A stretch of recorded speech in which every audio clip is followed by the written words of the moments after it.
Okay, well, it is 1 o'clock, and it looks like everybody is here. This is amazing.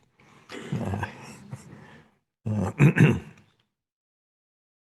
yeah, just welcome everybody back, both the group that are here as well as the online community who plugged in.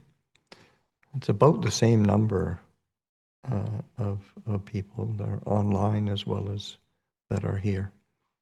It was supposed to that registered, I think it was about 150 each, somewhere around there. So it's quite lovely.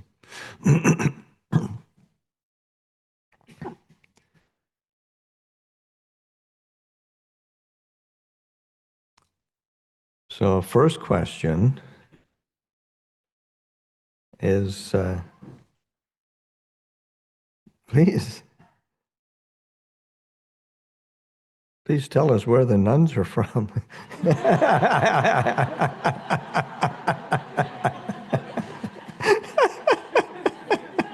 Yes. I couldn't resist. Yes. Well, some background history of the community, and it's. Do you want me to say something? Okay.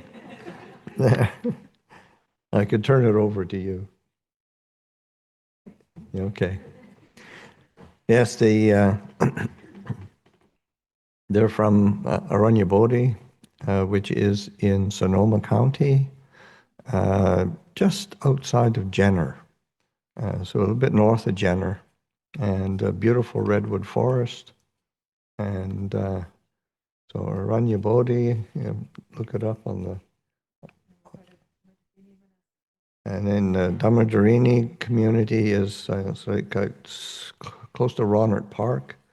And so that there's two communities there, but all of the nuns who are here today are spending their vasa, the formal rain retreat period, at Aranyabodhi.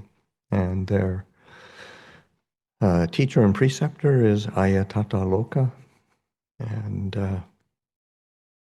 gosh, she was ordained. I first met her as she was ordained in the Korean tradition.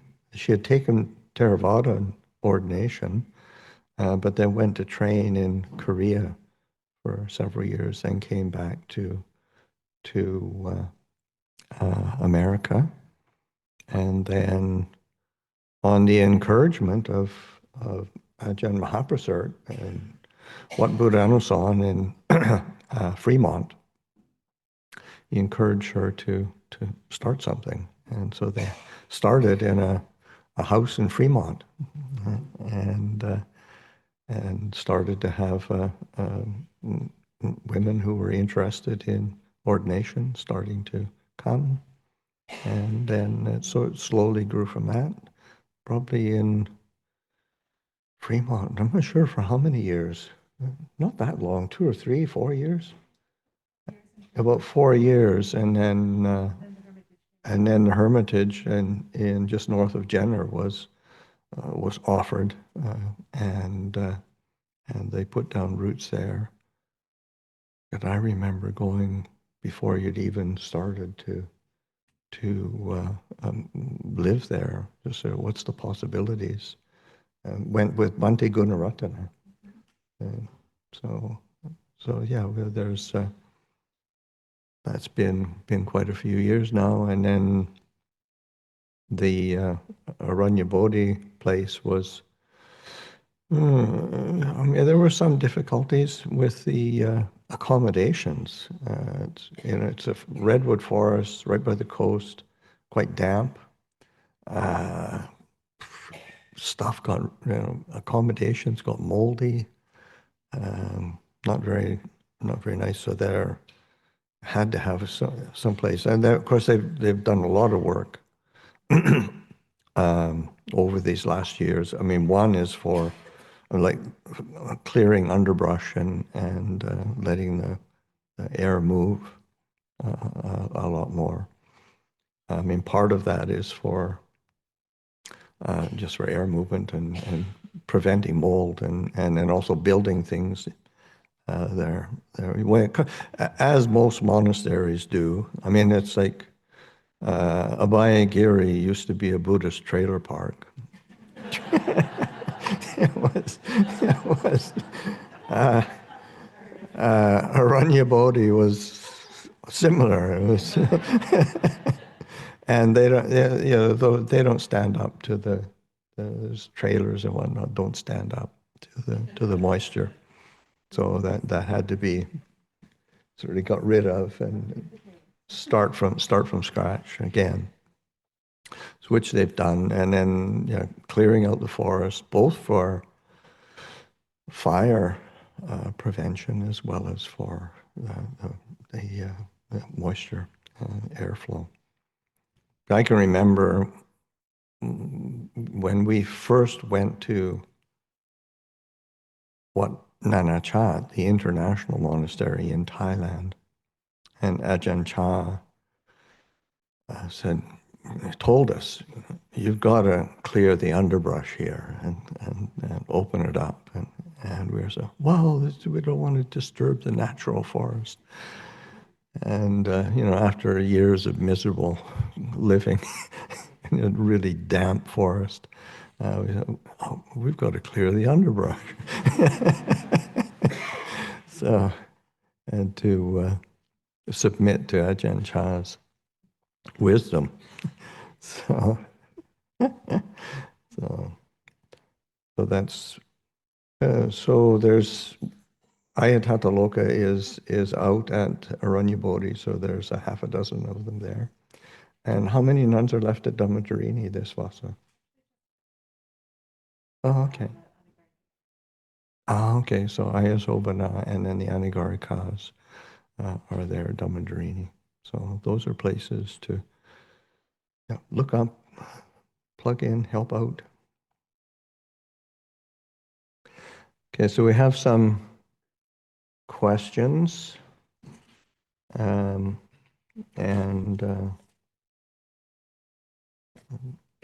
take a look at them. Somebody went through them and tried to organize them a bit to try to prioritize questions around. One today's day is Ajahn Chah, so trying to bring them. So there are a lot of questions. I'm definitely not going to get through all the questions that people wrote. So I'll ask for your forgiveness now. It's just not going to happen. And I'll try to get through as many of the ones that were as I can. So I haven't looked at them myself yet. So this is all new to me.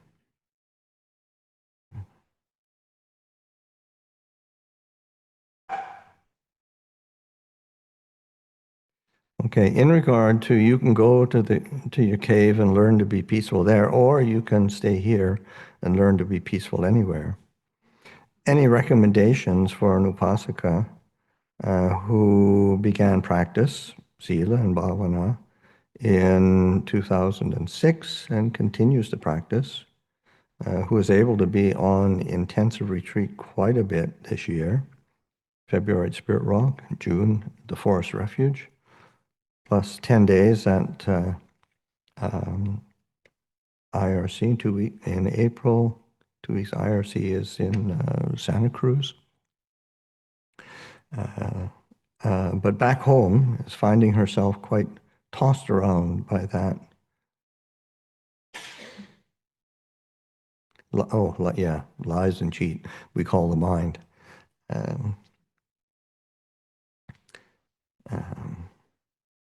And then, so, and I think one of the things is creating a, especially for somebody who is, an upasaka. Upasaka is the Buddhist term for like a layman, laywoman, And what it literally means is one who draws close. So that, like, drawing close to the Buddha Dhamma Sangha, to the refuges, and finding ways to increasingly draw close to the teachings and to a form, a training, so that in, of course, it's like in a Buddhist culture, a Buddhist country, you could go to a monastery, but we're in the West, and there are all sorts of, and particularly West Coast here, there's just so many Buddhist groups, Buddhist meditation groups, Buddhist centers, like this person was saying, having done a retreat at Spirit Rock, retreat at Forest Refuge, retreat at the IRC near Santa Cruz. These are retreat places. But I think it is important to, how do we integrate this practice into day-to-day life? And that also it's just so helpful to have good spiritual friendships, people who have similar interests, who have a similar commitment to the teachings and the training, who really want to live a life that's meaningful in a Buddhist context, and so that seeking out people. And these days, it's not limited to actually solid human beings. I mean, there's just as we say, half of the group today that's joining this daylong isn't online. And so that there's all sorts of online resources and groups and people. Just a lot of it is being a bit innovative in what do I plug in, and what do I, especially when, as I say, here in the Bay Area, you've got an enormous array of groups and traditions and teachers that one can be plugging into. It just encourage people to seek out teachers and teachings that one feels comfortable with or inspired by, and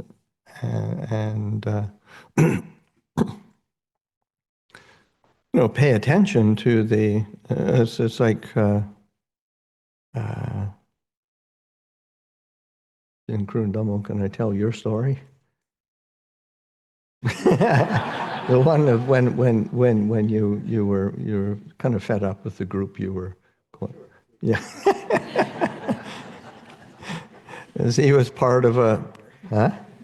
He was part of a Buddhist group that just seemed to be bickering or lost or confused, and he just really fed up with that, and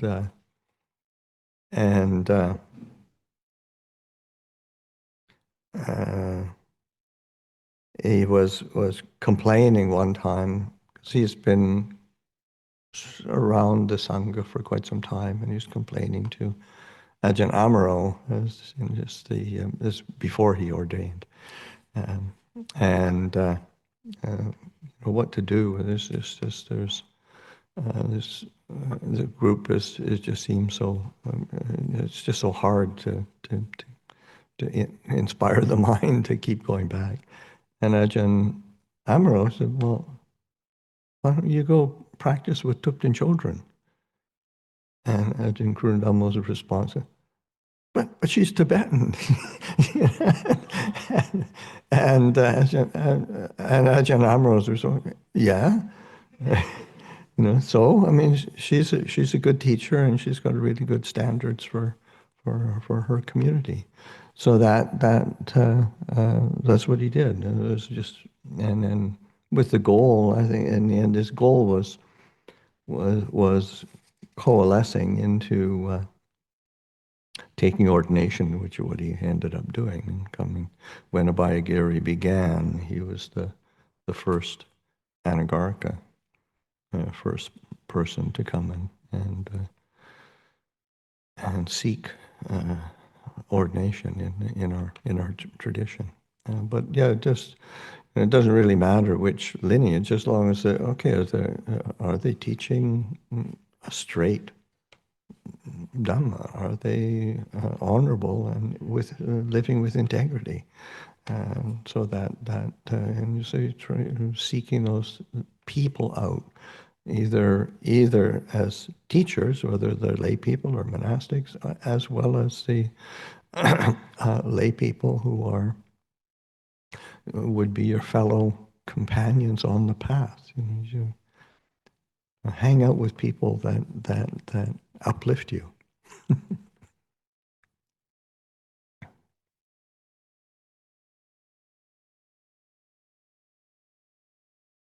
There's a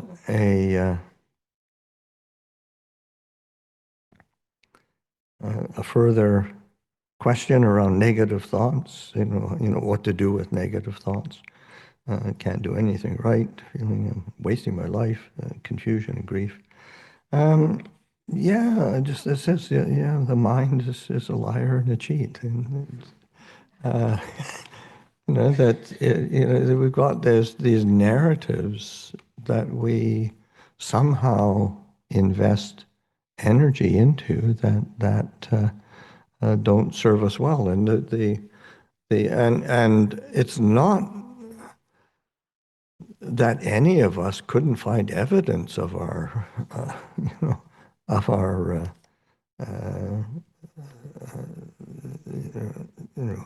how hopeless we actually are, uh, but it's sort of is that the kind of narrative you want to live with? And it's only one narrative.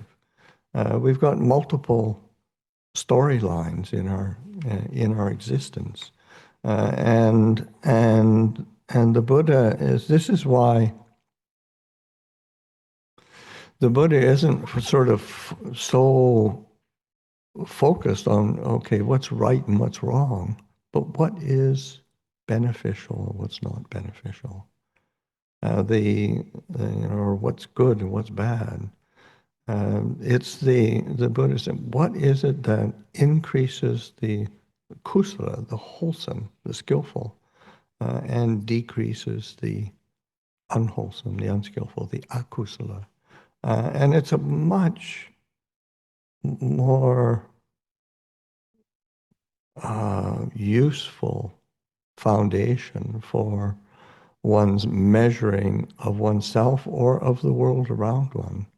And then, again, we can make a case for anything, just about anything being right or being wrong or being good or being bad. And we can get worked up about it, or we can look for a convenient hill to die on about it. but is it actually wholesome? Is it beneficial? Is it useful? Who's benefiting from this? So it's really important to be taking a different stand from a Buddhist perspective on that increase of the wholesome, and that's where your well-being really comes from, as opposed to being right or proving somebody wrong or being absolutely good and propping oneself up because of it, or perceiving oneself as bad, because these are all just momentary blips on the screen that we obsess over.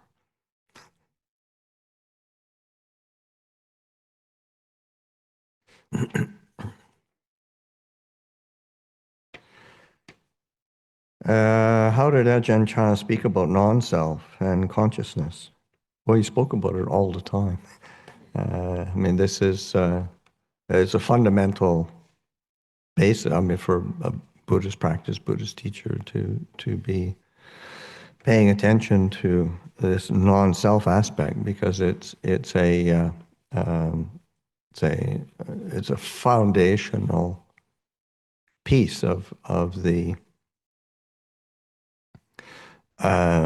understanding of this is the true nature of things, that what we perceive as self, as me, as mine, is a construct that keeps changing all the time.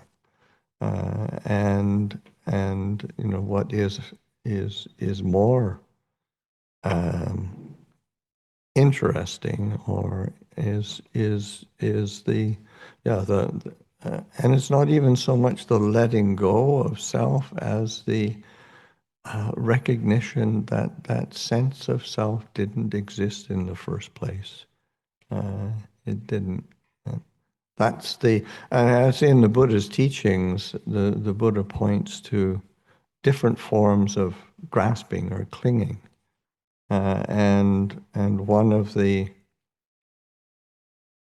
forms of grasping and clinging is in the Pali language, attavad upadana, so that it's upadana is clinging or grasping, atta is self, but it's attavada, and it's sort of like the assumption of self.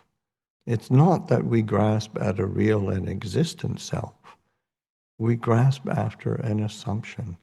And as long as we keep grasping after assumptions and beliefs in something that doesn't exist, then we're chasing after things that are don't really have a substance.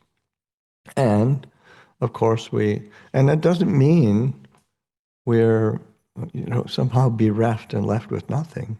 Actually, what we're left with is awareness and wisdom. And that's much more of a refuge than some ephemeral idea of self. So it's an important distinction to sort of see, well, what am I? Because oftentimes, what if I let go of self? What'll I be? Who will be there? Well, you were.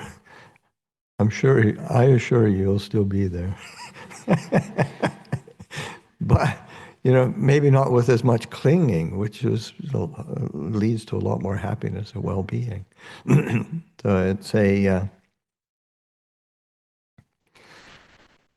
and in terms of consciousness, that's a slippery word in English, because it has so many nuances of meaning, and you don't have that in. One of the beauties of the Thai language that it is wonderfully imprecise, and and in English there's a propensity to define everything, objectify everything. Everything has to have an object, and so that the everything tends to be concretized in the English. So then, say, consciousness then becomes very much a something, but it's more of a activity that has a function, and in Buddhism, in the Pali Buddhism, then the function of consciousness is a function of knowing, and in general, the basic relationship to consciousness is the consciousness of the sense bases: sight, sound, smell, taste, touch, mental objects. There's consciousness of those things. That's your basic sort of consciousness. But then the Buddha also talks about an unestablished consciousness as well, and that's a place where There is a freedom from suffering. Um, and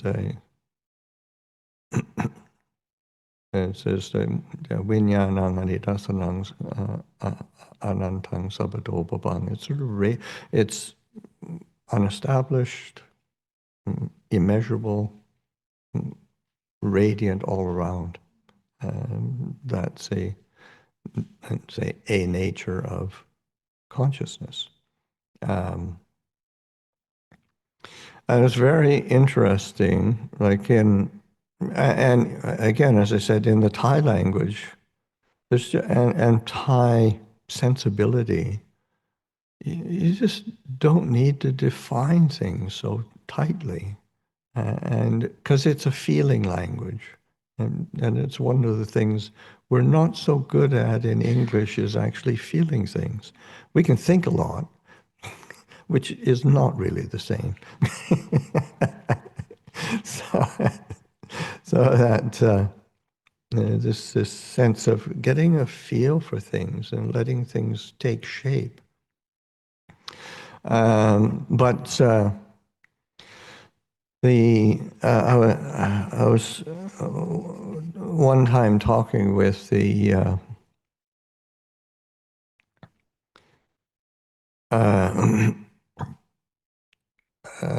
he was the head of the English Sangha Trust, and he's the person who invited Ajahn Chah, made the invitation to Ajahn Chah to go to England in order to hopefully establish a monastery, which of course has happened. And he was recounting to me a time when he was talking with Ajahn Chah, and he said, "Hey, you seem to, when you teach meditation and you talk about Buddha all the time. Why do you put so much emphasis on Buddha?" And because especially in Thai, I've talked about it this morning as a meditation tool, just for helping to anchor the breath, but then also as the name of the Buddha and recollecting the qualities of the Buddha, so that the qualities revolve around three particular aspects, in the sense of knowing, awake, and being radiant. But Miss George Sharp was his name. George was pressing Ajahn Chah. Why do you teach Buddha all the time? You said, basically, why don't you teach something more than that? And Ajahn Chah's response was just Namo Vijnana Dhatu, which is homage to the element of consciousness, which is a sort of set George back on his heels. It's hard to get him to stop asking questions or talking. But it was sort of, this importance of consciousness as a fundamental and element. Dhatu is element, and this element of this. It's an element of nature. Just the ability of the human consciousness to know and to experience, and of course within that knowing, when it is not tainted with any kind of clinging or bias, there is a freedom from suffering. And so just this clear knowing is your doorway into liberation, and doorway into freedom. So that just that simple statement, homage to the element of consciousness, and not having to explain everything totally, and just leaving it that.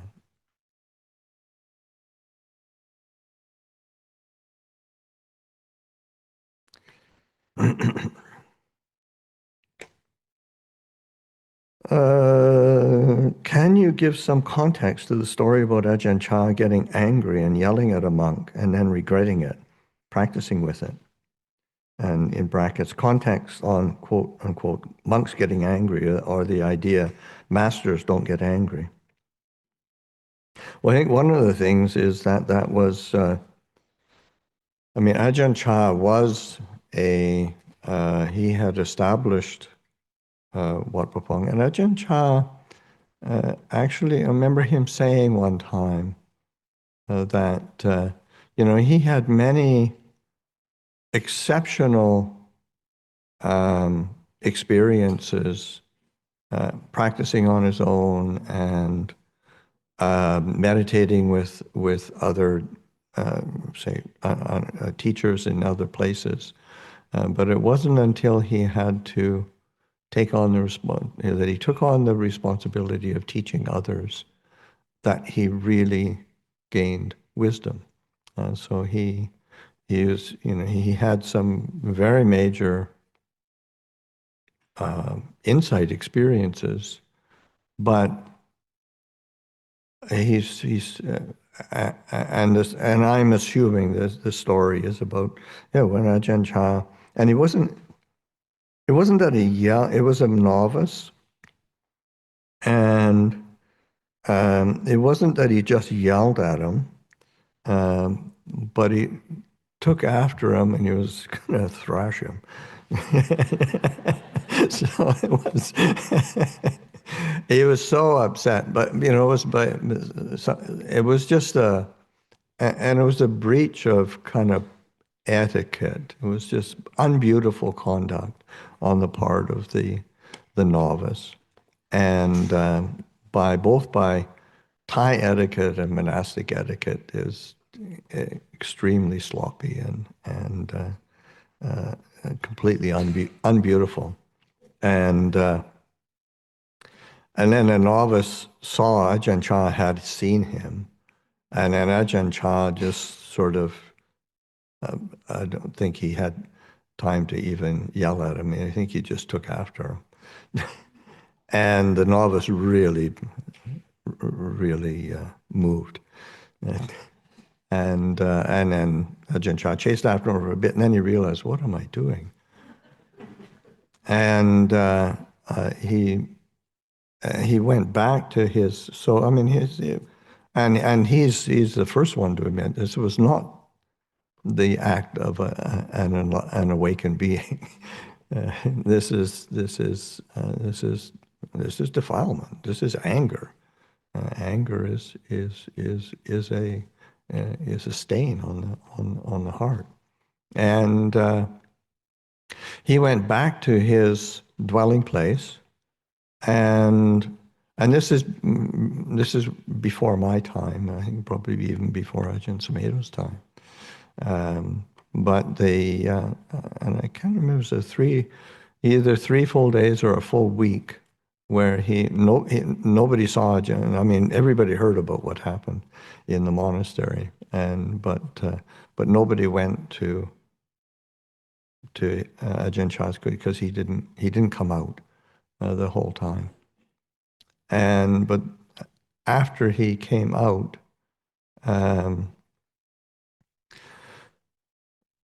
the monks sort of said that they never, because he could be a very fiery character, but nobody experienced his anger after that. It was a wake-up call to this is a stain, this is a defilement. I need to relinquish this. I have to let go of this. And he worked with that. And he could be, I certainly never saw him display anger. I certainly saw him display perplexity. I was like, how could you be so stupid? But it wasn't sort of like, oh man, can you believe that? So it wasn't, it just didn't land in the same way. So he wasn't as if he didn't notice inappropriate thing, or he he got at one point he um, was seeing that the kind of standards of etiquette and monastic etiquette and the conduct within the monastery was getting sloppy, and uh, and he could be really fiery in those times to sort of um, uh, kind of this is really wrong. This is really inappropriate. But it was never like directed at an individual, and so there's a different quality to it. I can remember, one of the talks. I mean, it was later in his life even. And it's one of these fiery talks. It's, get your act together. Come on, guys. This is it's like these. You're not even cleaning the toilets properly. Everybody wants to go and become an arahant and going to practice the path of liberation, and all you leave is a bunch of dirty toilets behind you. You know, so you could put it in a way that was incredibly blunt, but actually, okay, well, yeah.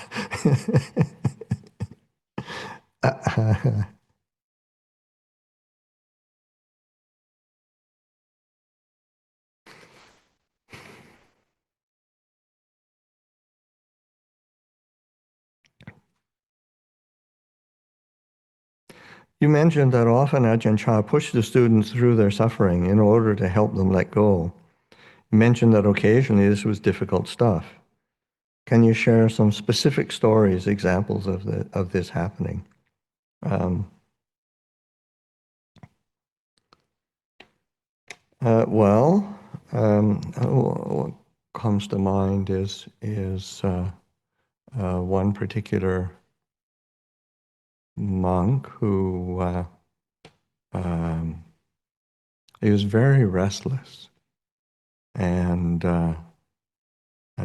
he had actually been a monk with Ajahn Chah, left, went back to England, and Ajahn Chah had teased him then.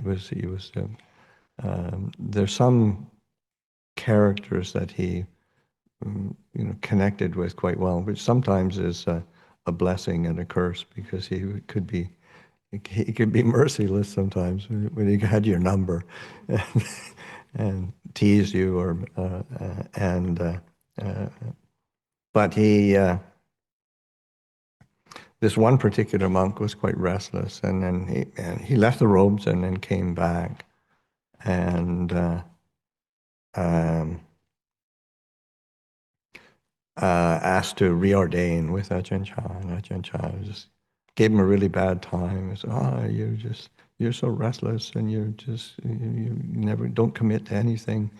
I'm going to keep you as a Anagarika white for at least 7 years, maybe 10. Yes. And so it was, actually, and the monk had to, I mean, he did reordain.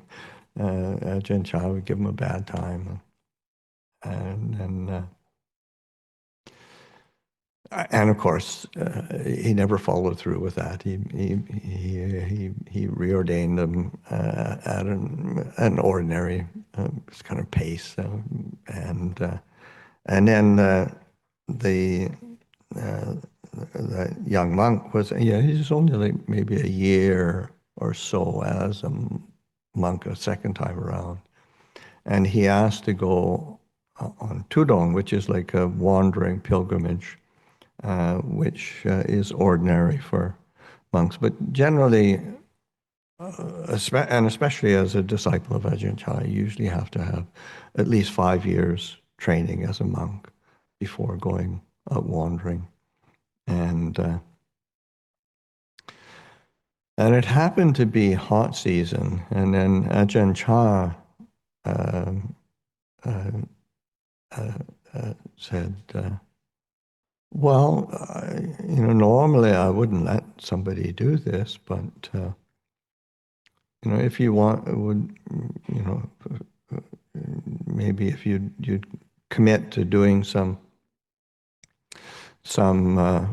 keeping certain practices, then I'd consider it." And so, and the monk was, "Oh yes, whatever I can agree with to get out of here." Sort of, and Ajahn Chah said, "Okay, sort of. I mean, that was the feeling that the monk had, and he said, "Yes, well," he said, "Well, maybe just keep a couple practices while you're there. So, like,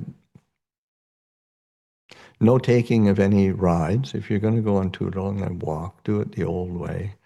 Uh, and just don't be taking any rides, and don't stay in any place longer than 3 nights."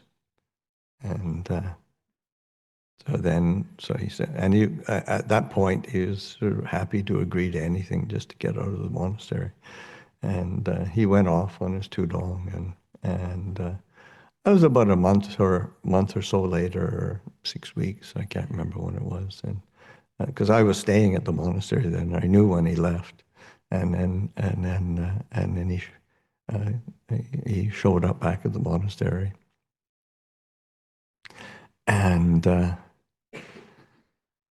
and I saw him. I said, "Oh, good to see you back. How are you doing?" He said, "Oh God, Ajahn Chah tricked me again. That was so hard. That was so awful. I thought I was getting out on Tudong, but it's just hot season and not being able to take any rides. It was just miserable. And then, just as I was getting comfortable after a couple of days, find a nice place, then I had to go and leave. So I'm just so happy to be back." So, I mean, that's a good example. I mean, Ajahn Chah I mean, he understood human nature very well, and he was good at uh, kind of guiding as well as thwarting, and so that's an example.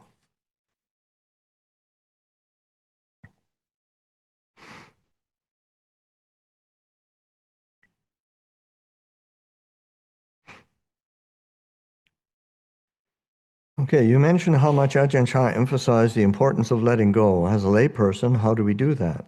And how do we reconcile letting go with being kind to ourselves? For instance, it could be seen as a kindness to listen to one's favorite music or eat one's favorite foods. I mean, I think, again, you want to be paying attention to what is it that increases the kusala and decreases the akusala. What increases the wholesome qualities within the heart and decreases the unwholesome, rather than sort of saying, this is the absolute way that has to be done, can't be outside that box. And so especially as a layperson, and there's a fair bit of leeway of what one can be doing, and which is sometimes a bit of a problem. It's sort of, you've got enough rope to hang yourself, So, but that's one of the beauties of a monastic life, is we've got pretty short ropes. So, so uh, but it's but I think that that aspect of certainly you want to be not idealizing what you think you have to do or have to be, but paying attention to what is it that supports clarity and well-being, and sometimes, yeah, as a layperson, listening to music on 5 precepts, that's not a problem. It's not outside the bounds of the precepts. 8 precepts, and you make that commitment. Okay, I'm going to refrain from sort of entertainment, music, dancing, singing, blah blah blah. But though again, that's a voluntary parameter that one sets for oneself because you find it useful. Um, and but it can also be that what was one's favorite music, the mind is quite settled and steady, and then one listens to one's favorite music, and boom, just these memories and proliferations and associations start to sort of rush forward, and one's peaceful mind, wow, what happened to that? It was just a bit of music, and music in particular can be very powerful, both as a inspirational tool, uh, as well as just the emotive, the emotion that wells up. That can be, again, that's sometimes like in Indian tradition. There is a tradition of religious and spiritual music that is extremely uplifting, um, and and it can be very energizing. It can be very settling. So there's different ways. But then um, there's one of the things I did actually take note of, actually concerned. Yeah, there was, when you're really paying attention to like fundamental nature of the mind, it's what is really draws one in is the stillness and the clarity. And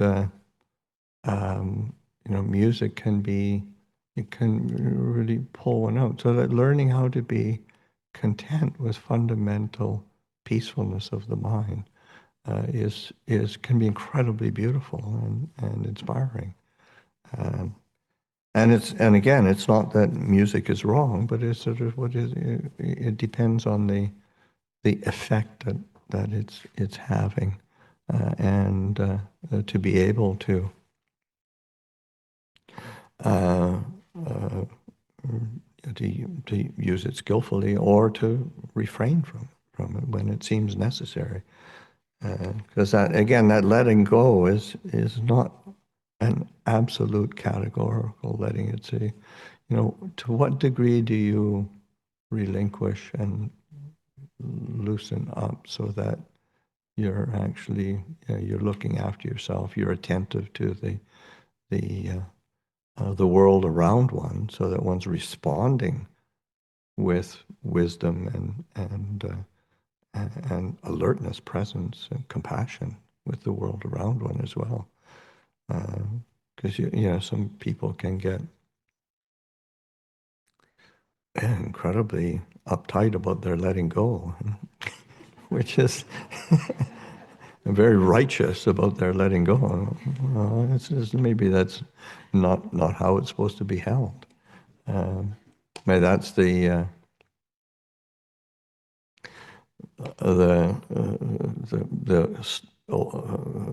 say well-known story of Ajahn from Ajahn Chah, whereas he noticed a cabin in his it was the early days of of him establishing his monastery, Wat Pah Pong, and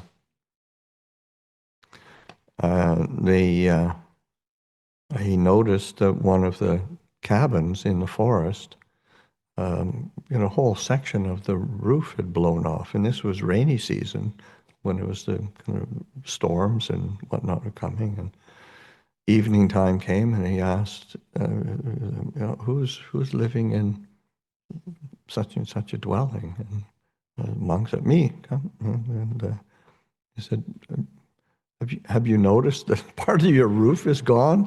And he said, Oh yeah, I noticed. I've been practicing letting go. It's- and of course, he got a very long and strong lecture on his wrong ideas about letting go. So after he sort of got upbraided by Ajahn Chah, I said, I don't know what I can do. You tell us to let go, and I let go to this extent, and you can still give me a bad time. But it's sort of, there's an appropriateness and a time and place and a benefit and usefulness that has to be factored in as well. It's not a categorical letting go.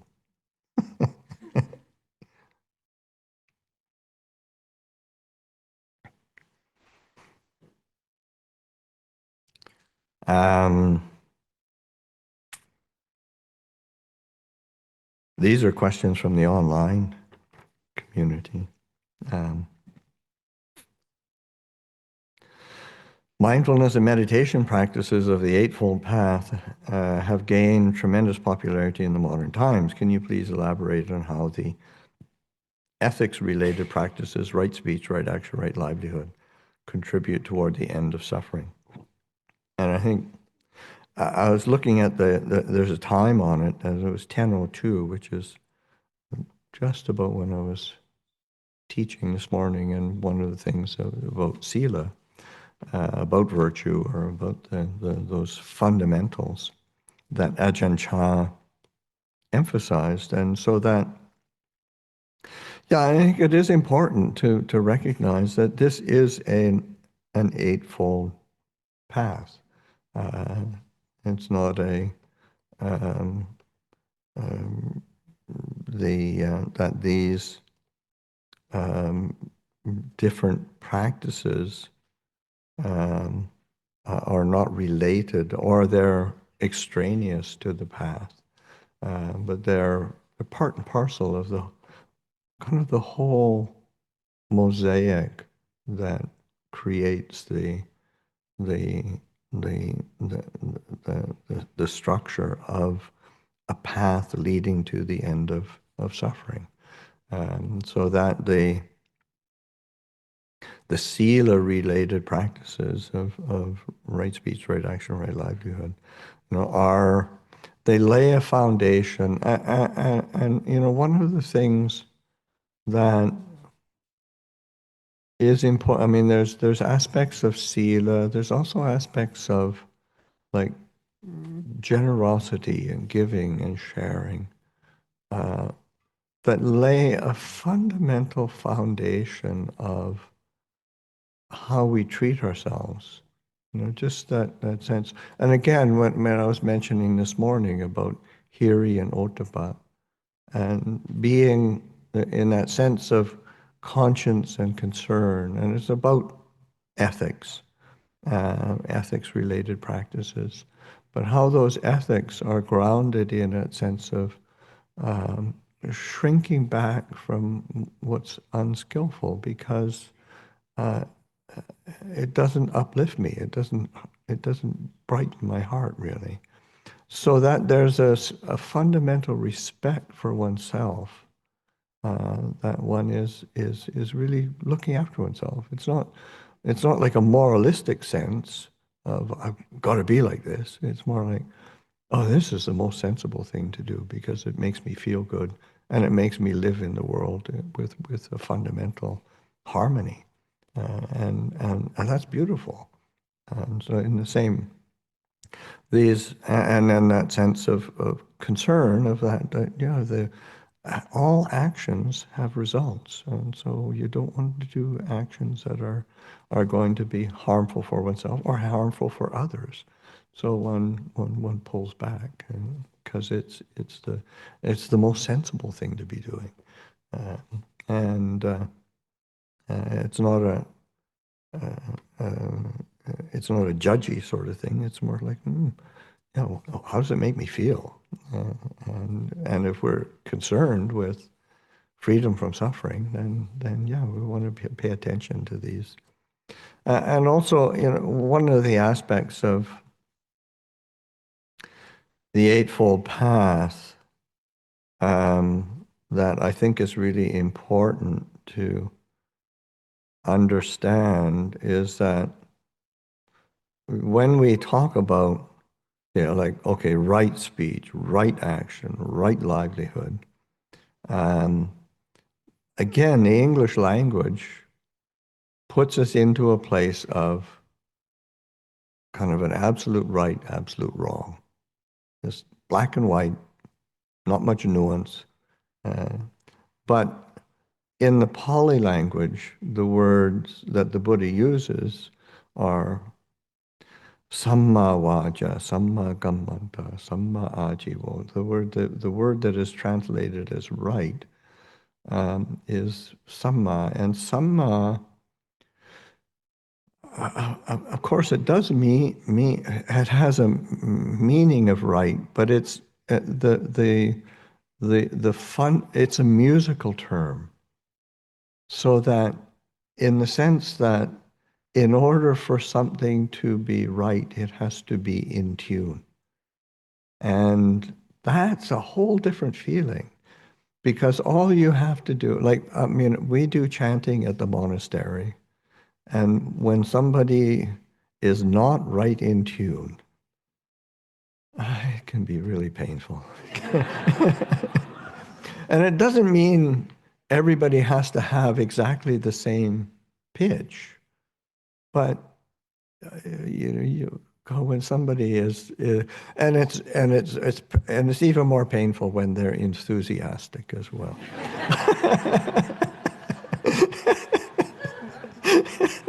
So it's, so that sense but is there, the effect is okay. It's out of tune. It's out of balance. It's out of whack.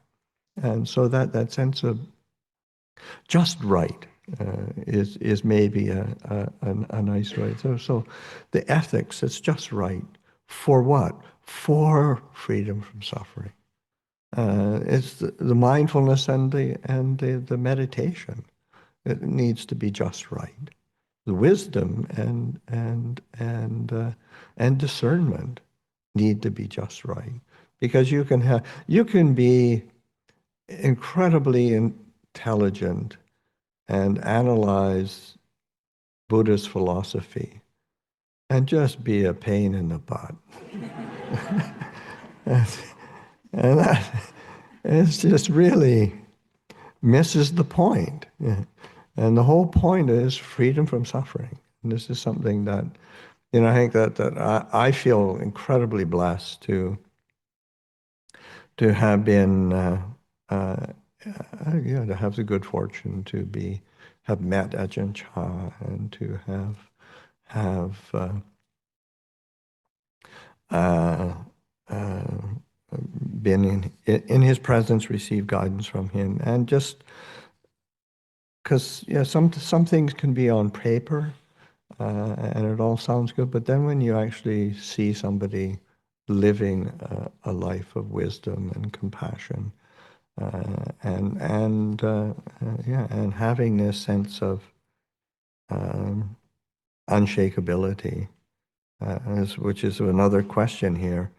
I'm struggling with the concept of unshakiness as I am falling into the trap of envisioning an unshakable self.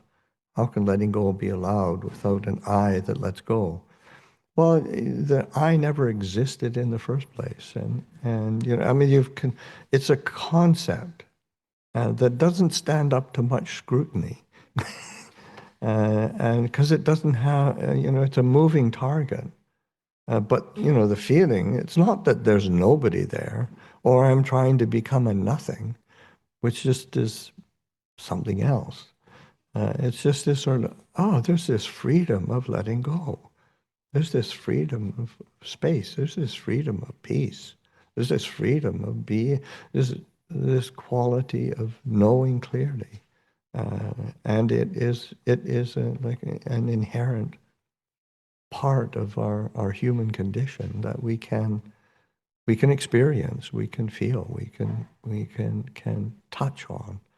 And I think that's something that Ajahn Chah, I mean, he would never um, sort of saying, oh, he would always point us back to the Buddha. I mean, that's, when the Buddha is our refuge. Buddha, Dhamma, and Sangha are our refuge. And so it's not in an individual, but he has, to me, has exemplified the that one who is has fulfilled this path of practice. Anyway, as I said, I'm not going to get through these questions. It's 2 o'clock. We've been here for an hour, and it'd be nice to do a bit of walking meditation. We've been sitting for this long, and then we'll. What I'm thinking of doing for the afternoon is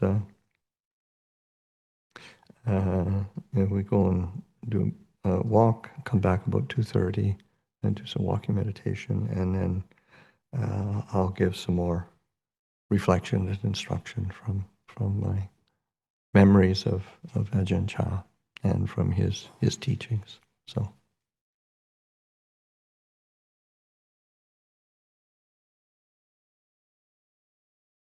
and again, if anybody wants to just stay in the hall, then please let the hall be quiet for people.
Okay, before I start talking and disturb the peace, why don't we just sit quietly for a little bit, just settle the mind.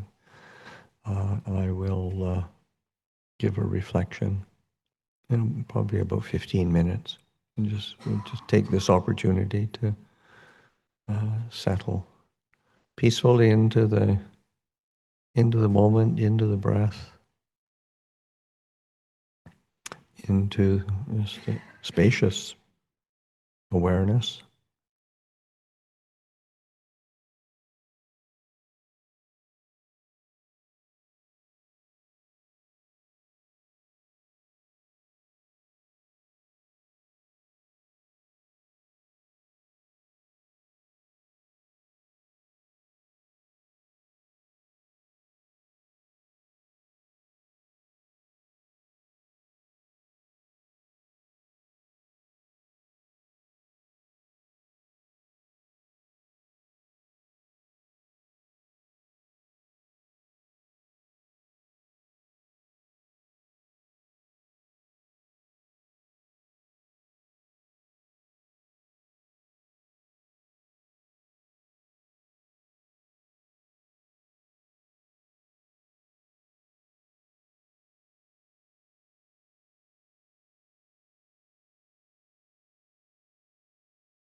Okay,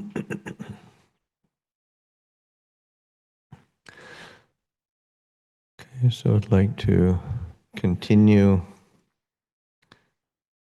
with a perspective on our practice from Ajahn Chah, and in particular the kind of the fundamental nature of mind or nature of awareness, and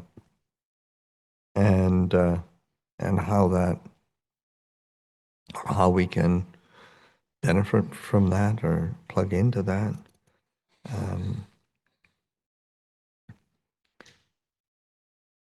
there's a there's a small book that is it was called No Ajahn Chah, and it was a collection of sayings, quotes from Ajahn Chah, and it's a priceless little collection. And it's hard to find actual copies of it these days, but of course it's on our website, or it's on the Forest Sangha Publications website. You can download it, the PDF. But anyway, there's it's a lot of fairly short quotes, but this is one that's the mind is intrinsically tranquil. Out of this tranquility, anxiety and confusion are born. If one sees and knows this confusion, then the mind is tranquil once more. It's fairly simple and basic, and it was one of the things that Ajahn Chah was always, especially for us Westerners, but in particular, but in general for even the Thais, but I think we were somehow a bit more adept at taking something simple and making it complicated. So he was always amazed that we could, this mind is intrinsically tranquil, and of course stuff arises, stuff comes out of it. I mean, there's why bother with that? Just return to that quality of knowing, and then the mind returns to its inner tranquility, its inner clarity, its inner peace, and it's not that far away. It's right there. I can remember on another vein, sort of, just the Ajahn Chah sort of reacting to a whole sort of set of questions and queries, and said, all you need to do is just know and let go. Why do you make it more complicated than that? Just know and let go. This is the essence. Again, another short quote from No Ajahn Chah. Peace is within oneself, to be found in the same place as agitation and suffering. It's not found in a forest or on a hilltop, nor is it given by a teacher. Where you experience suffering, you can also find freedom from suffering. Trying to run away from suffering is actually to run toward it. It's again, this simple relationship of recognizing that, it's and I could, and that's a theme that comes up in say the Thai forest tradition over and over again. I imagine Chah was not the only one to teach like that. Ajahn Sumedho has a great story of him going to pay respects to this great master disciple of Ajahn Mun, who's also Lupu Kao.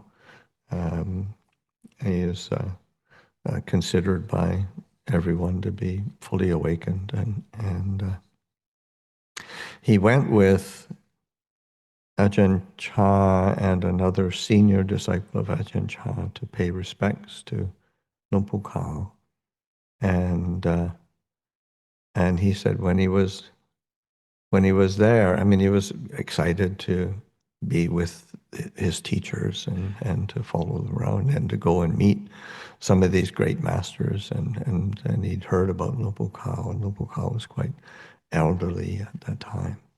And they went in and they had a great, animated exchange and talked back and forth. And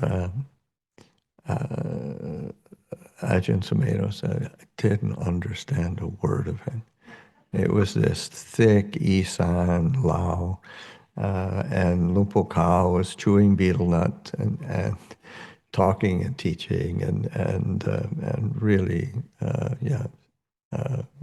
thick dialect, because I couldn't make head or tail of what was going on. He just spent the whole time just wishing he could understand, but really appreciating the kind of the animated conversation back and forth between Ajahn Chah and Lupo Kao and the other senior monk, Lupo Mahamon, with Lupo Kao, and he was very gracious, very kind. And then and he's, as he was fairly elderly at the time. And then when they paid respects and they're going to leave, and as a junior monk, then you let the senior monks go out first, and so they get up and go, and he's waiting for them to go out, and they're sort of going, and then he's sort of waiting, and then Lupo Kao just kind of leaped up, came over to Ajahn Sumedho and just said in really simple Thai, "It's all here. It's all here." That it was. He said that was worth the putting up with not understanding anything for the hour or two that he was there. But that's the sense of it's nature of mind, of this fundamental awareness, fundamental ground of our being is this quality of knowing. It's all here.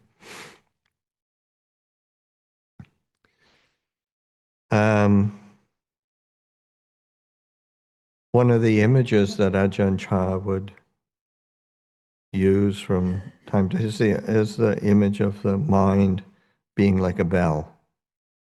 On its own, a bell is silent and still, but makes a sound when it is struck.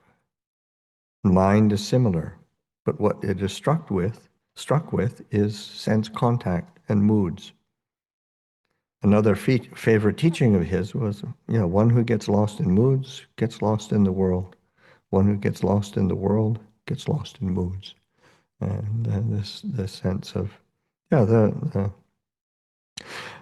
no simile is ever perfect, but trying to get imagery and similes and to try to get a perspective of what these great teachers are pointing to, and just that sense, like this bell's been sitting here, very quiet and peaceful, and it only makes noise when I strike it, and that. I mean, the mind, of course, is a bit more complicated than that, but fundamentally, it needs to be struck, and you need to pick it up. Pick up the contact. You need to respond to that contact out of liking or disliking, or approving or disapproving, and that's what shakes the mind, and that's what we get tangled up in. And we keep forgetting to just return to the stillness and the knowing. There's this fundamental knowing and awareness underneath that, below that, around that, permeating it. We just have to pay attention to it and direct our attention there. But yeah, our attention gets distracted. So as Lupa Cha said, yeah, when getting lost in moods is the same as getting lost in the world. You get lost in the world, just getting lost in the different moods of the mind. Moods are impressions. In the word in Thai is arom, and it's from the Pali aramana, which is just an object of mind. Yeah.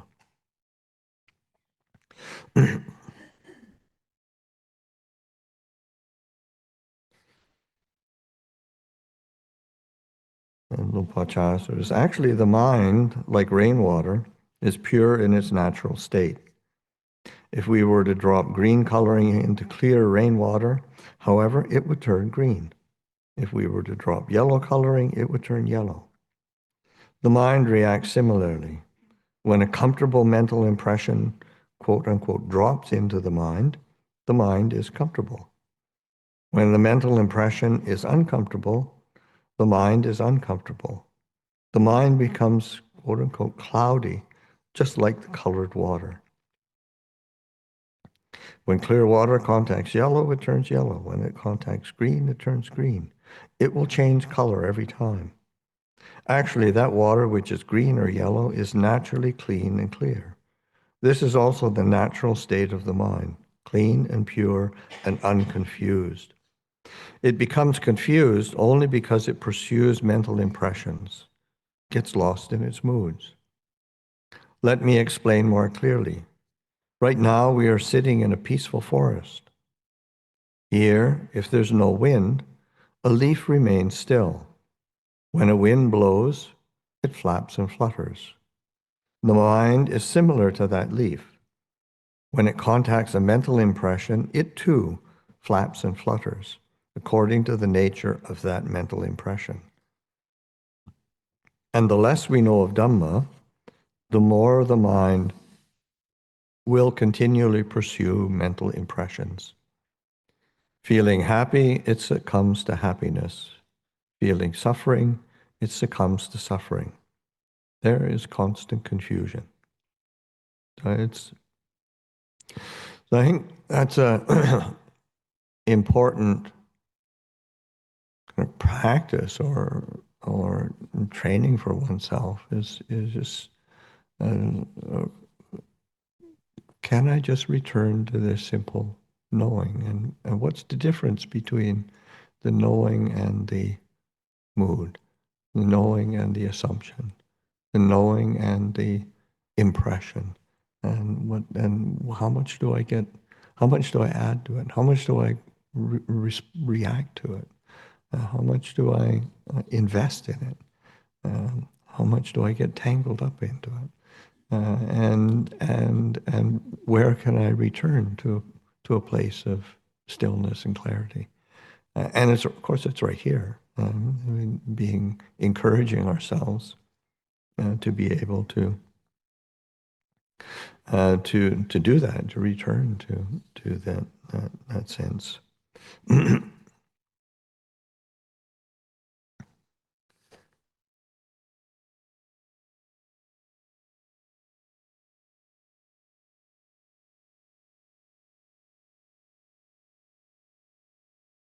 Something that Ajahn Chah, I mean, sometimes he would say things just to sort of jolt one into some kind of, what's he mean? What's he talking about? Mindfulness is the graveyard of all things. which is really interesting, but it's important. It's not the perspective or language we're used to, but it's important to reflect on what it is that allows things to cease. In that sense, that within the sphere of awareness, without recreating or rebecoming them or resisting them, because that's it's in mindfulness and in this full awareness that we can actually allow things to see. We can allow a sense of identity and identification to cease, and it's peaceful because there's mindfulness and clarity. We can allow moods of irritation or desire. And if we don't invest in them with, oh my God, there's that again. No. Here I've been practicing all the years, and I'm still getting caught up and blah, blah, blah, blah. And going to the stories and going to the commentary. But to just allow things to cease and not, and it's not an annihilation. It's like it's the kindest thing that you can do to yourself is not sort of encourage that proliferation and kind of self-obsession that we're entangled in, and that's incredibly peaceful and yeah, and kind. If you think about kindness, oftentimes we're thinking of what we do, but how do we hold things in kindness? And then this sense, everything's fine, everything's okay, and from there you can do the right thing. You can do something that's really beneficial without getting caught up in some kind of agenda of what I should or shouldn't, or how the world should or shouldn't be, or all of the various agendas that we're so adept at being caught up in.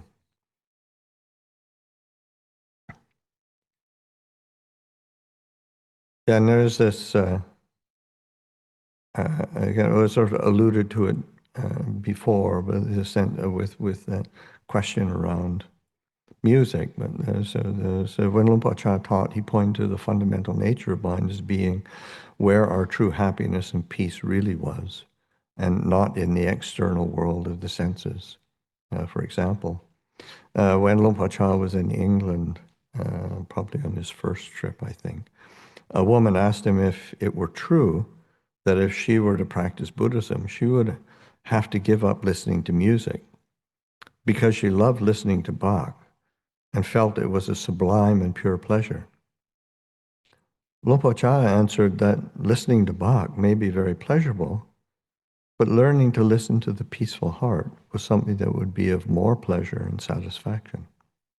It's just this, it's not, it's kind of like, yes, and, and there's another layer to this that you can take it to if you want to. It's not, uh, say, making it condemning judgment around music or what you should or shouldn't do, but yeah, if you're the heart that really can tune into its peaceful nature is there's this tremendous source of happiness and well-being that is possible there.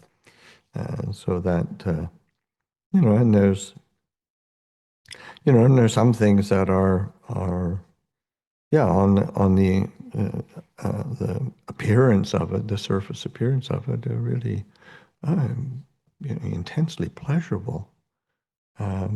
But then when it's like in meditation, as the mind gets more peaceful, you start letting go of things like piti and sukha, joy and happiness.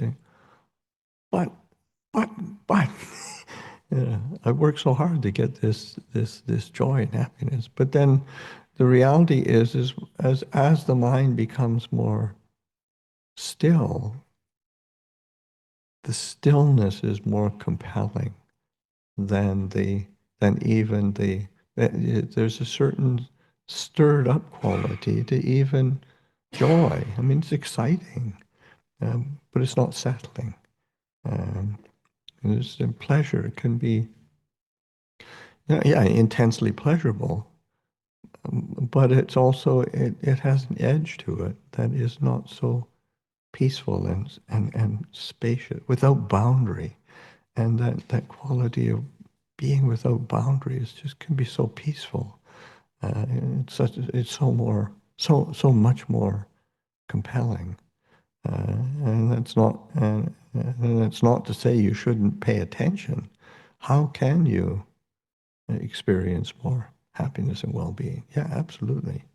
Uh, but then also you realize, oh, okay, that underneath that, there's even something more peaceful and sublime. And that's one of the, to me, one of uh,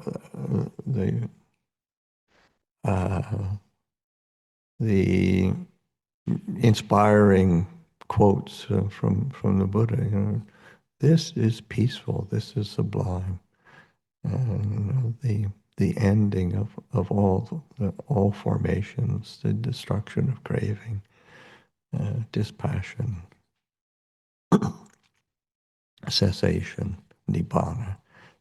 This is really peace. It's not that it's the other things aren't to be cultivated and to be developed, but there's also this opportunity within us as part of our fundamental nature. That there's this peace and clarity, and not to overlook that.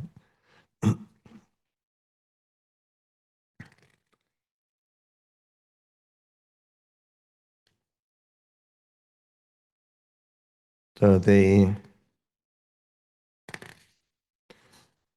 next topic that I want to address is Ajahn Chah's. Ajahn Chah would um, not just come from a place of, okay, this is about, say, say an ethical world that we live in, you know, or to teach on the meditation, but the whole purpose of it, liberation, freedom from suffering. There is this possibility. It's both possible and it is immediate. It's not something that you practice for, or your fundamental mindset is, I've got to work really hard now so I can get my liberation in the future. So, no, I mean, no, you can let go right now and experience freedom from suffering right now. This is not inaccessible. So that, and there's the first thing that comes to mind is when Ajahn Sumedho had been in England for, I don't know, a year or two, and um, he had a monk who was living with him. He said, said to him, yeah, you know, I want to write a letter to Ajahn Sumedho, and Ajahn Chah was not I mean, he was a great communicator. He was not a great letter writer, or in that sense. And anyway, so then one day Ajahn Sumedho got a letter from this foreign monk who was living with Ajahn Chah, and he said, well, Ajahn Sumedho, you're not going to believe this, but Luang Por decided he wanted to write you a letter. So he asked me to take his dictation. The message from Ajahn Chah was very brief, and this is what he said. He said, whenever you have feelings of love or hate for anything whatsoever, these will be your aids and partners in building Bharami. The Buddha Dhamma is not to be found in moving forwards, nor in moving backwards, nor in standing still. This Sumedho is your place of non-abiding. And that was it. It was Ajahn Chah's letter. But of course, Ajahn Sumedho was incredibly moved by that, and just that Luang Por Chah was looking out for him and remembered him. He wasn't sort of just stuck off in England, and also that sense of yeah, you're probably experiencing a whole variety of difficulties and problems and unfamiliar things that you're having to deal with, setting up a monastery in England, and and uh, and you're going to have feelings of liking and disliking, loving and hating, uh, but use those tendencies to react as he says, an aid and a partner in building barami. Barami are like wholesome qualities, these skillful qualities, and the word barami itself is a it's like a spiritual quality, but in the kind of meaning of the word has the meaning of the that which aids one in crossing over, like crossing over from samsara to nibbana, crossing over from defilement to purity, crossing over from confusion to peace. And so that it helps carry one over. So qualities like generosity, of virtue, of loving kindness, of relinquishment, of patience, of all of these, equanimity, all these various wholesome qualities that are building a foundation of kind of strength and clarity within the heart that allow one to cross over, transcend things that pull one into confusion or suffering. But then, the Buddha Dhamma is not to be found in moving forwards, nor in moving backwards, nor in standing still.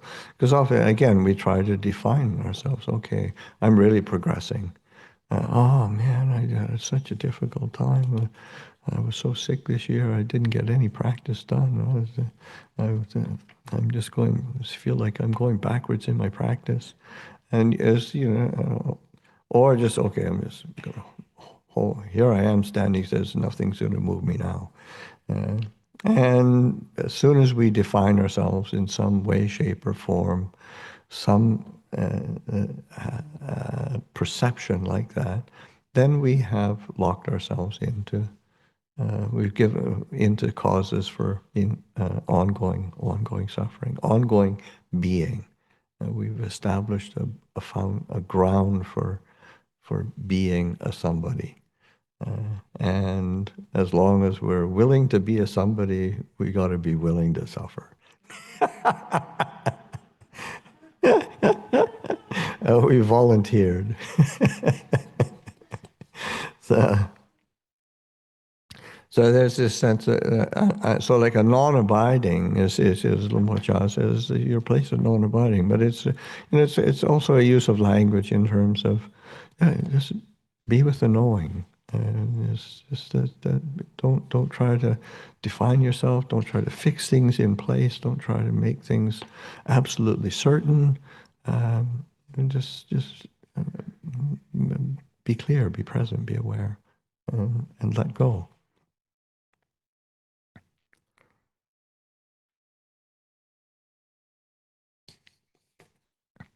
Um,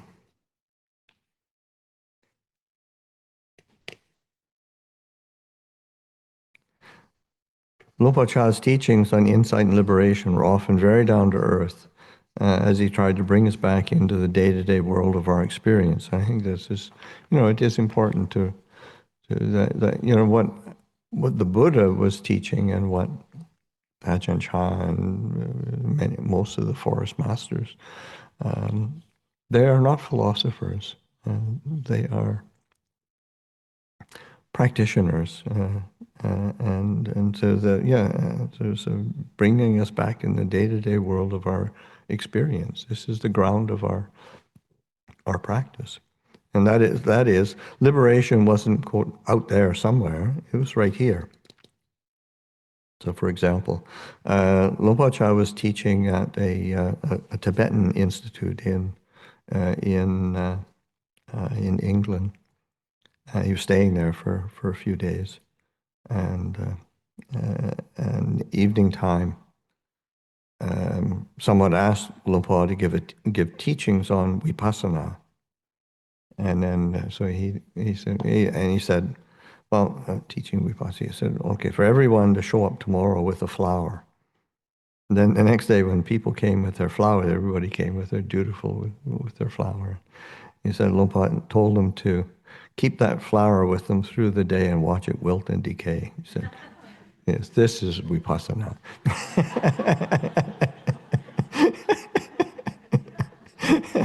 It's sort of, but. So it's not far away. It's it's these reality, these truths. This is accessible.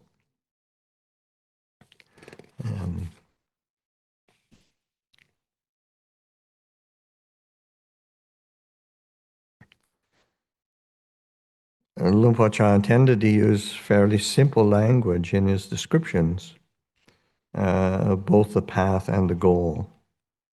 One assumes his hope was that we would see both as something accessible and realizable for all of us. So they can talk about samadhi. Samadhi is the one-pointed mind fixed on the point of balance. The practice of samadhi is for the development of wisdom and understanding.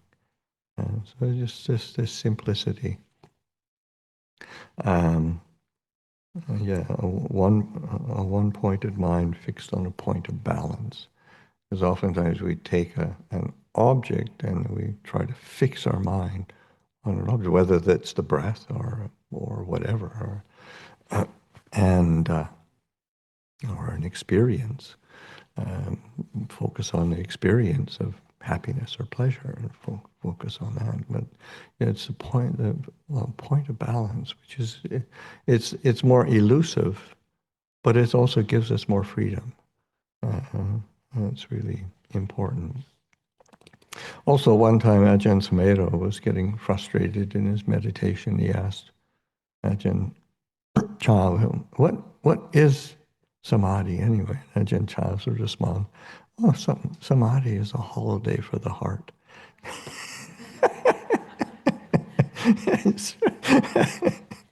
So, you know. Also, Ajahn Chah would use the words like as a definition for nibbana. He would realizing the reality of non-grasping. So when asked what is this nibbana, which is the highest goal in Buddhism, and say when you realize the reality of non-grasping. So it's not a thing, but it is experienceable.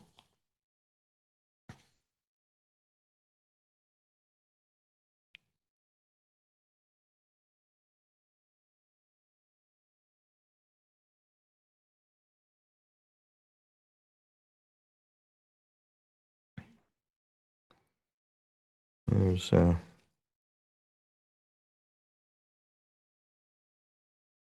from a talk that was called Unshakable Peace.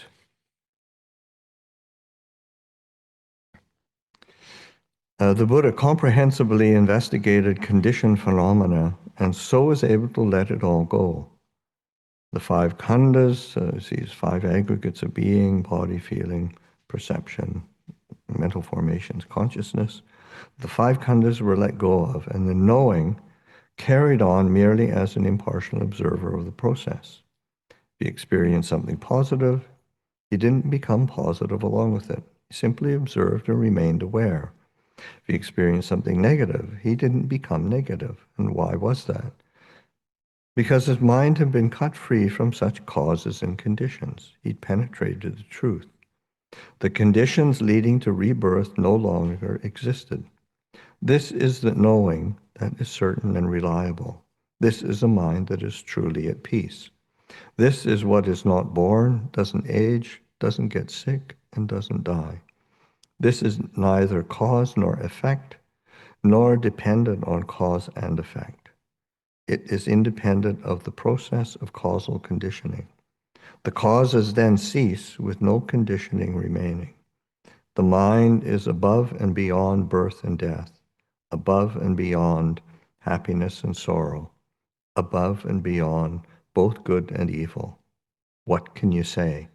It's beyond the limitations of language to describe it.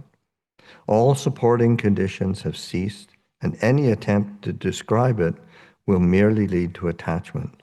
The words used then become the theory of the mind. It's a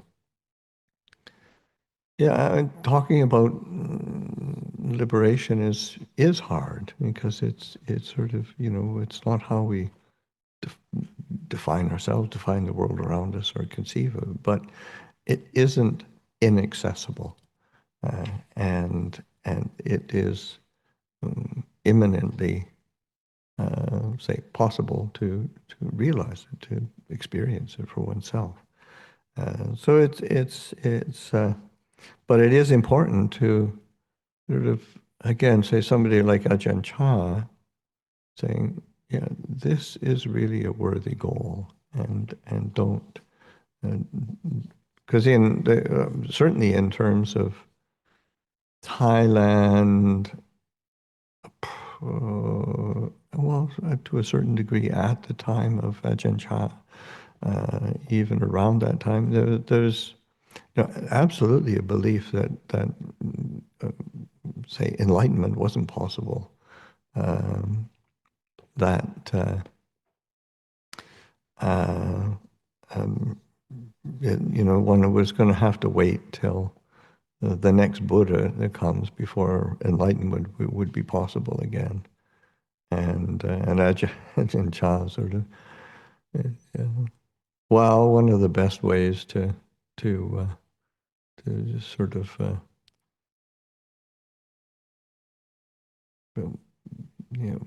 suffer and wait for the next Buddha is don't practice. You're that's but if you really, the teachings are a here and now teaching. This is a experienceable for each wise person for themselves. Which is one of the descriptions that the Buddha said relating to the Dhamma.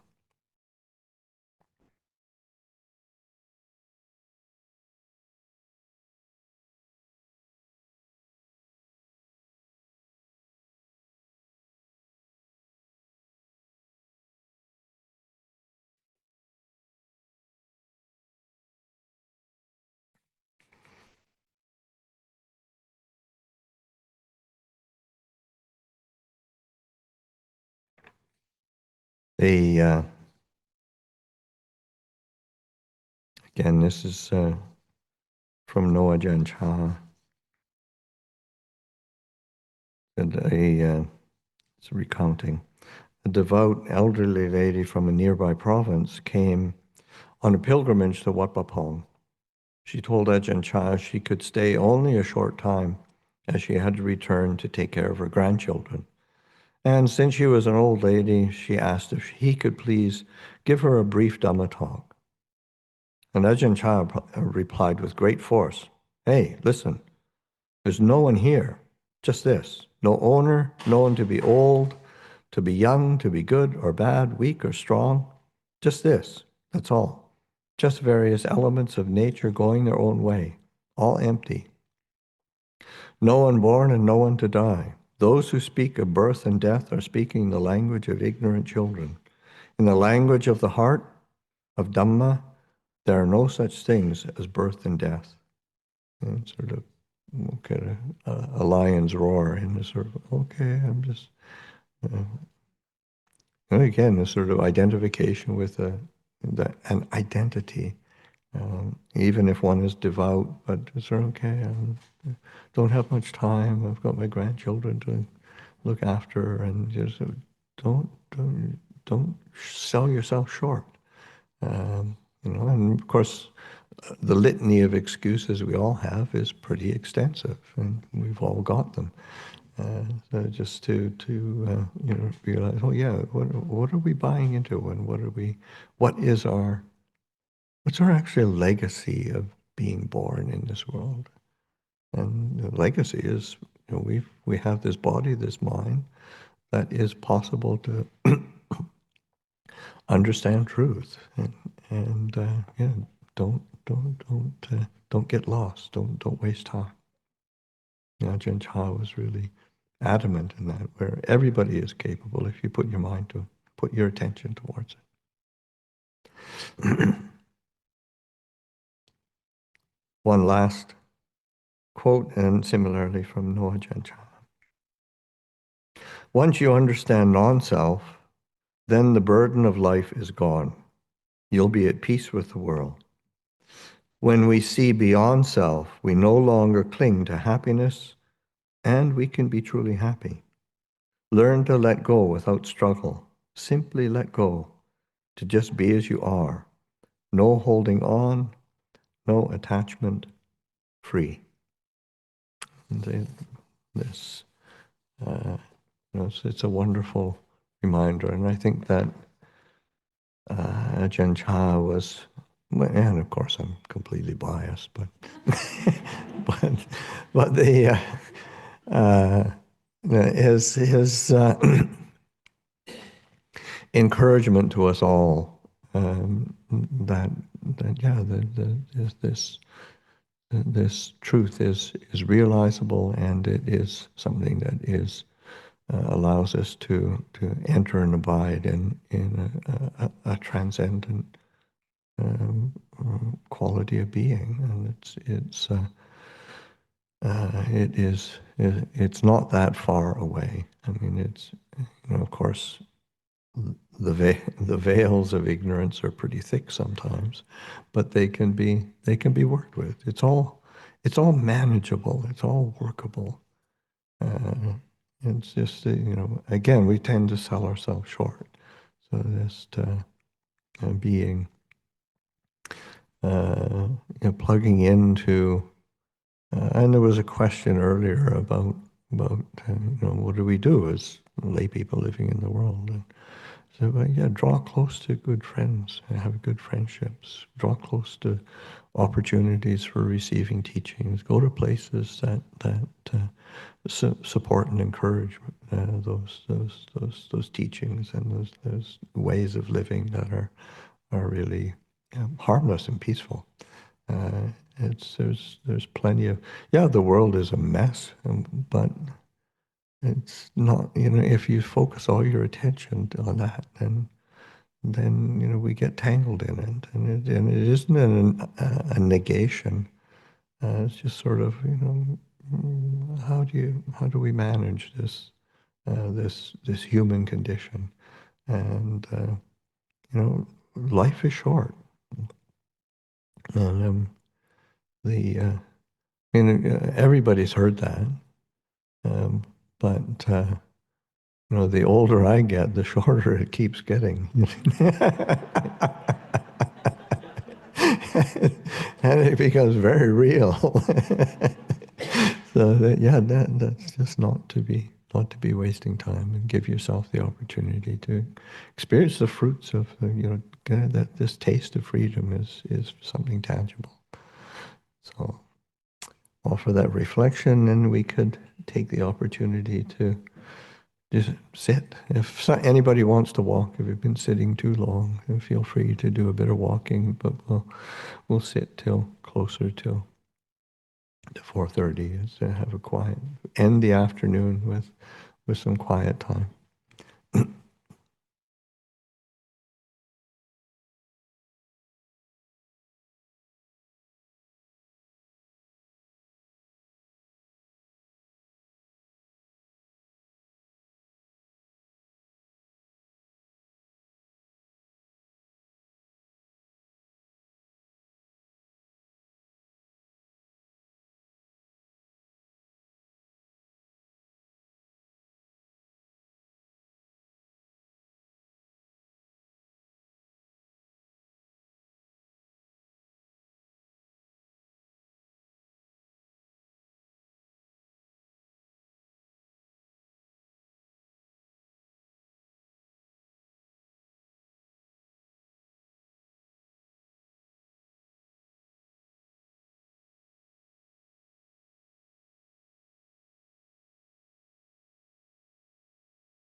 Okay, so I think we can close. I was just thinking it'd be nice to close with a chant. They've got a fairly decent contingent of Sangha here, monastics, and there's quite a few lay people who probably know the chant. To do the dedication chant, chanting verses of sharing and aspiration. For those who do know it, please feel free to chant along. Those who don't know it, and just hold your hearts in a sense of dedication, of blessings, all the goodness that's done today. It's been a lovely day. Now let us chant the verses of sharing and aspiration. Through the goodness that arises from my practice, may my spiritual teachers and guides of great virtue, my mother, my father, and my relatives, the sun and the moon, and all virtuous leaders of the world, may the highest gods and evil forces, celestial beings, guardian spirits of the earth, and the Lord of death, may those who are friendly, indifferent, or hostile, may all beings receive the blessings of my life. May they soon attain the threefold bliss and realize the deathless. Through the goodness that arises from my practice, and through this act of sharing, may all desires and attachments quickly cease.